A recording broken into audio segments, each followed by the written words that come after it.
Coucou tout le monde, j'espère que vous allez bien et bienvenue dans cette toute nouvelle vidéo où on va faire une petite update. Comme vous avez vu dans le titre, on va parler aujourd'hui des pothos qui sont sur tuteur. Alors ils sont ici, j'en mets plus que 4. Je voulais vous montrer un petit peu le rendu de ces plantes. Je sais que j'avais fait une update déjà il y a à peu près 5-6 mois. Je vous la remettrai dans le petit i si vous voulez aller la regarder. Donc il faut savoir qu'il y a un an à peu près, j'ai commencé à vouloir mettre des pothos sur tuteur. Parce qu'il faut savoir que dans la nature, les pothos poussent sur les arbres, donc je me suis dit pourquoi pas tenter. Et quand j'ai été en République Dominicaine et à l'île Maurice, j'ai vu des pothos dorés qui étaient incroybles. Donc je me suis dit pourquoi pas tenter ma chance à la maison avec les conditions de culture que j'ai. Je vous avoue que déjà le pothos doré n'a pas été une franche réussite. Le pothos doré a réversé complètement. Il n'y avait plus du tout de taches. Les pothos dorés, ils sont verts avec des taches jaunes. Bon tant pis. J'abandonne. Je referai peut-être un jour le pothos doré sur tuteur avec de belles varigations. Je vais essayer de faire en sorte que ce coup-ci il ait de belles varigations, qu'il puisse avoir des feuilles aussi qui grandissent, parce que malheureusement j'avais remarqué que les feuilles devenaient de plus en plus petites à fur et à mesure qu'il grimpait. Donc j'ai pas compris ce qui lui était arrivé et en cette fin d'année il a complètement décliné. Il n'y avait plus rien de sauvable entre guillemets. Alors après les pothos on peut toujours les sauver en faisant des boutures. On peut toujours les sauver, mais j'avais pas du tout envie de sauver une plante en plus qui n'avait plus du tout de variegation. Encore il aurait eu des varigations, je l'aurais fait, mais là il y avait quasiment plus rien. Donc j'ai complètement abandonné. J'ai préféré garder mes pothos dorés en cascade, mais il se peut que cette année ou courant l'année prochaine, potentiellement j'aurais peut-être envie d'avoir un pothos doré qui soit sur tuteur. Là je vous avoue, aujourd'hui j'ai déjà suffisamment de plantes qui ont besoin d'être sur tuteur sans que j'ai besoin de mettre un pothos doré en plus sur tuteur. Ensuite j'avais un pothos mandjoula qui avait complètement réversé. J'avais une bouture dans le pot que j'avais. Ce pothos là au début commençait à bien partir. Il a du vert, il a pas du tout de variegation comme le pothos mandjoula classique. Normalement il devrait pas y avoir de problème au niveau de la photosynthèse, il devrait pas y avoir de problème au niveau de réverser, parce qu'il avait déjà réversé, donc il devait pas y avoir de problème. Et puis un jour, je ne sais absolument pas ce qui lui est arrivé aussi à celui-là, il a complètement fait sécher ses feuilles. C'était vraiment les feuilles du bas. Au début je me suis dit c'est normal, c'est les feuilles du bas qui sèchent pour se concentrer sur d'autres feuilles à l'avenir, mais malheureusement il a pas du tout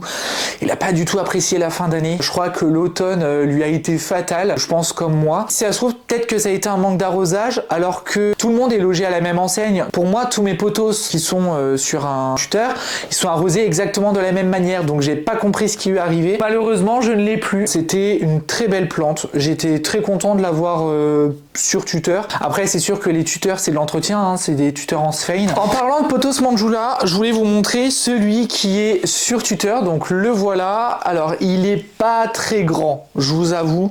Il prend son petit temps le garçon, il me fait quand même de belles varigations. Les varigations ressemblent à ça, elles sont quand même très jolies. On voit que l'année dernière j'avais commencé à le mettre sur tuteur quand c'était en hiver, donc on voit encore les feuilles d'hiver, donc ça veut dire qu'en un an il a poussé que de ça. Après je sais que les pothos mandjoula, les pothos enjoy, les pothos à variegation en général poussent beaucoup moins vite que les plantes normales, sauf une plante, je vous en reparlerai un petit peu plus tard, mais il y avait une plante qui de base était destinée à être sur tuteur, qui est considérée comme un pothos, c'est un épiprémnum, je vous en reparlerai juste après. Il vit plutôt bien, il n'y a pas de souci. Alors il ne s'est jamais ancré dans le tuteur, il a toujours ses liens depuis qu'il est tout petit. Après c'est vrai que celui-ci par rapport aux autres, vous allez voir que les autres, les tuteurs sont quand même beaucoup plus gros, parce que déjà de 1 je voulais faire un test s'il y avait vraiment besoin de faire un énorme tuteur, ou si un petit tuteur comme celui-ci convenait. On remarque quand même que les feuilles n'ont pas rétréci. Par exemple, on voit que cette feuille là elle a quand même bien grandi. Je vous mets ma main juste à côté, on voit que sur la liane il y a du vert, on voit que sur le pétiole là par contre on voit qu'il y a beaucoup plus de blanc. Donc je suis en train de me demander si au final la feuille là ça serait pas les prémices d'une feuille ou de nouvelles feuilles qui devraient être plus clair. Le pothos mandjoula, je vous le rappelle, c'est un épiprémnum aureum comme le pothos doré. Alors je vais vous montrer les racines aériennes, donc c'est tous les petits points noirs que vous voyez. Donc lui, il faudra que je remette, je pense, un lien juste ici. Et vous voyez, le fait de mettre la plante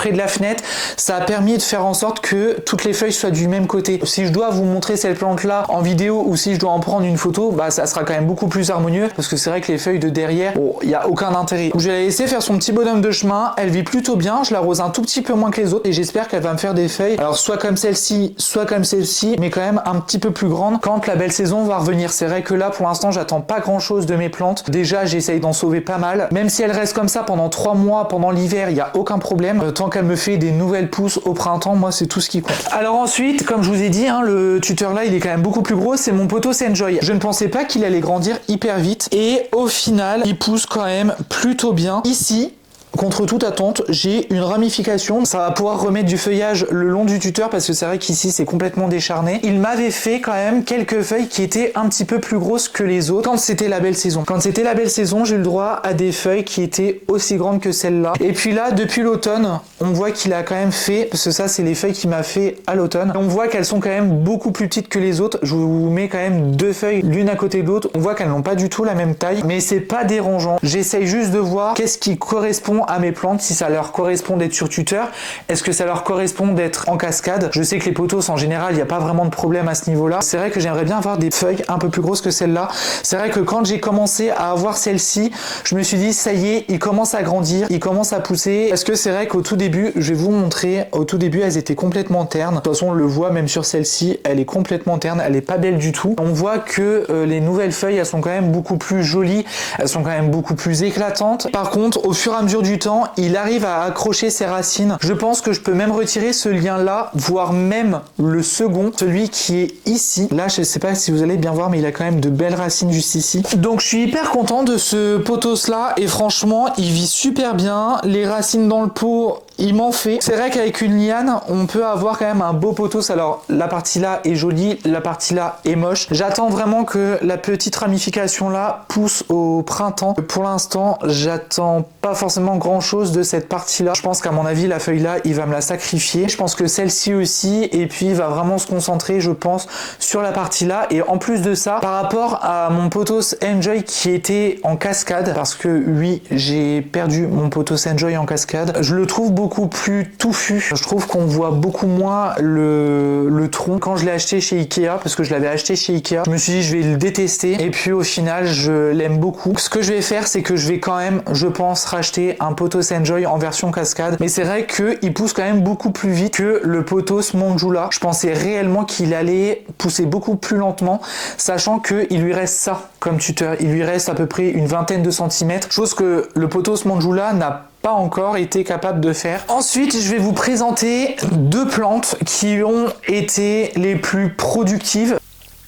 Ah, ça fait du bien un café. Qui m'ont rendu fier de moi parce que ça veut dire que je m'en suis quand même plutôt bien occupé. En premier, je vais vous montrer mon Pothos Cebu Blue qui n'a pas perdu une seule de ses feuilles. Franchement, je suis hyper surpris. C'est le premier à avoir grimpé tout en haut du tuteur. Il vit sa best life. Il va falloir que je lui fasse un deuxième morceau de tuteur. C'est un Epiprenum pinnatum, je le rappelle, donc d'où les feuilles hyper allongées. Et celui-ci, comme tous les Epiprenum, donc les Aureum et les Pinnatum, normalement, je dis bien tous, ils sont censés faire des fenestrations. J'ai eu la chance de voir les premières fenestrations sur cette feuille là. Alors cette feuille là, elle était plus petite que les autres, hein, on le voit, hein, de toute façon si on met les deux l'une à côté de l'autre, on voit qu'elle est plus petite mais qu'elle a des petits trous, donc des fenestrations. J'ai eu des fenestrations et j'ai même eu des découpes. On voit ici, j'ai eu ma toute première découpe et sur plusieurs feuilles, j'ai eu des découpes, donc j'en ai eu une sur celle-là, j'en ai eu une sur celle-là, et la feuille elle est pas du tout accrochée, la partie là elle est pas accrochée à celle-ci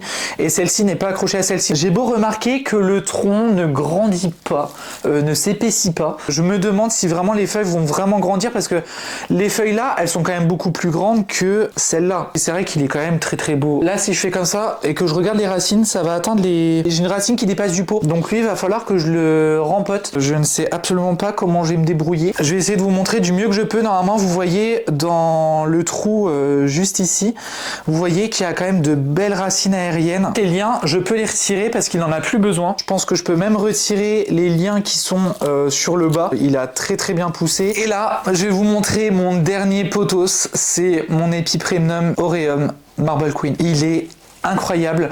Donc je vous le montre. Il a aussi grimpé tout en haut du tuteur. Donc il est comme ceci. Alors lui, vraiment... truc de fou. Je ne m'attendais absolument pas à ça. Il fait partie de la même sous-espèce que le pothos doré. Au début, on voit qu'il me faisait des feuilles pas très jolies. Il n'était pas si blanc que ça. Et puis, il y a eu l'été. Alors cet été, il m'a fait cette feuille-là. Il a commencé à me faire de plus belles feuilles. Il a commencé à me les faire de plus en plus grosses. Alors c'est vrai que celle-ci, elle n'est pas forcément hyper variegata. Je vous mets ma main juste à côté. Imaginez quand même la taille de cette feuille. Et là, il m'en a ressorti une. Il a quand même des belles variegations. Lui, il est quand même un peu plus proche de la lampe horticole, ce qui est tout à fait normal. Il a un tronc qui grandit de folie. Je vais vous montrer l'épaisseur du tronc. Donc le tronc était tout petit comme ça. Là, on voit qu'il commence à grandir. Ici, il commence à bien grandir. Il est quand même bien gros. Alors en haut, on voit quand même qu'il est bien énorme. Je sais que cette partie-là, il n'a plus besoin d'être maintenu. Je pense sincèrement que cette partie-là non plus. Je vais me reculer pour que vous puissiez le voir en entier. Il pousse de folie. Je pense que c'est le tout premier pothos qui me fera les plus grosses feuilles. En plus de ça, j'avais eu un pothos néon. Et ça, j'ai complètement oublié de vous le dire, mais j'avais un pothos néon qui devait grimper sur tuteur, qui a commencé à grimper sur tuteur, mais qui au final a complètement stagné. Il n'a jamais poussé. Donc le pothos néon, l'Epiprenum aureum néon, il est à la benne aussi. Et lui, c'est vraiment le seul qui est resté magnifique. Alors c'est vrai qu'au début, comme je viens de vous le dire, c'était pas non plus sensationnel. Plus le temps passe et plus les feuilles sont énormes. Alors sachant que ça, c'est la feuille qui vient à peine de se dérouler. Est-ce qu'elle va être aussi grande que celle-là? Est-ce qu'elle va être plus grande que celle-là? Je ne sais absolument pas. On le verra dans un vlog. Cette feuille-là, elle est vraiment magnifique parce qu'elle vient à peine de sortir, de s'ouvrir. Elle est hyper brillante, elle est hyper propre. Je suis en train de me demander si je ne referai pas une bouture de ce pothos là et potentiellement peut-être faire une expérience, c'est de le mettre dehors. Celui-ci il resterait à l'intérieur, au moins je suis sûr que c'est une valeur sûre, il aurait toujours les mêmes conditions de culture. J'aimerais faire une bouture de mon pothos Marble Queen qui est en cascade et essayer de faire exactement la même chose, mais à contrario, quand ça serait la saison froide il serait à la maison et quand ça serait la belle saison, donc printemps et été, je me demande si je le mettrais pas dehors juste pour au moins tester si la condition de culture entre dehors et l'intérieur ça change quelque chose ou si malheureusement il décédera et que ça sera une plante qui ne supportera pas les températures jour-nuit. Est-ce qu'il va aimer les températures? Parce que c'est vrai que dehors il fera quand même beaucoup plus chaud qu'à l'intérieur. Aux alentours de mi-mai jusque à peu près mi-août, je pense que je le mettrai à peu près 3 mois dehors juste pour tester et puis je pense qu'on fera une petite update sur 3 mois. On verra ce que ça donne. Si ça se trouve, peut-être qu'il va être encore plus beau que celui que j'ai à la maison. J'espère sincèrement que ce test sera concluant. Alors pour terminer cette vidéo, j'avais envie de vous parler de quelques boutures que j'avais envie de tester sur tuteur. Alors je sais que j'avais dit que j'allais en faire d'autres. Je pense que je prendrai une bouture fin février de mon pothos Marble Queen qui est en cascade. Ce que je ferai, c'est que je ferai également une bouture de cet Epiprenum pinnatum marble. À la base, cette bouture-là était censée grimper sur tuteur. J'ai complètement oublié de le faire et je pense que j'avais aussi clairement la flemme. Imaginez que ça, c'est une bouture. Ça fait moins d'un an que j'ai cette plante-là et vous voyez que même en termes de cascade, la plante a réussi à faire des fenestrations. Alors, j'ai remarqué quand même cette plante-là perdait plus ou moins ses variégations. Je pense que ça pourrait être un petit peu comme le pothos Cebu Blue mais avec une couleur Marble Queen. On verra au printemps si je peux la mettre sur tuteur. Et puis, j'ai cette deuxième bouture. Alors, cette deuxième bouture-là, c'est un Scindapsus exotica de base et il était censé aller sur tuteur. Il est devenu moche, donc je pense que je vais le rebouturer. Je vais le bouturer vraiment ici, sur cette partie-là. Je vais essayer de faire des boutures de tronçons pour essayer de voir ce que ça donne, des boutures de tronçons sur un Scindapsus. Je n'ai jamais tenté. Je me dis pourquoi pas le mettre sur tuteur pour voir s'il va faire des feuilles plus grosses ou si c'est juste complètement insignifiant. Bref, c'est tout pour moi. J'espère que cette vidéo vous a plu. N'hésitez pas à vous abonner, ça m'encourage énormément à continuer les vidéos, à cliquer sur la petite cloche de notification si vous voulez avoir la petite notif comme quoi je sors une nouvelle vidéo. Laissez un petit j'aime, un petit commentaire, ça m'encourage énormément, ça me fait toujours plaisir de vous lire et de vous répondre. N'hésitez pas à me dire aussi en commentaire si vous avez mis des pothos sur tuteur, comment ils se comportent, comment vous les entretenez, s'il y en a qui sont décédés ou pas, ça m'intéresse énormément. En attendant la prochaine vidéo, je vous fais plein de gros bisous, faites attention à vous, prenez soin de vous et je vous dis à très vite. Salut!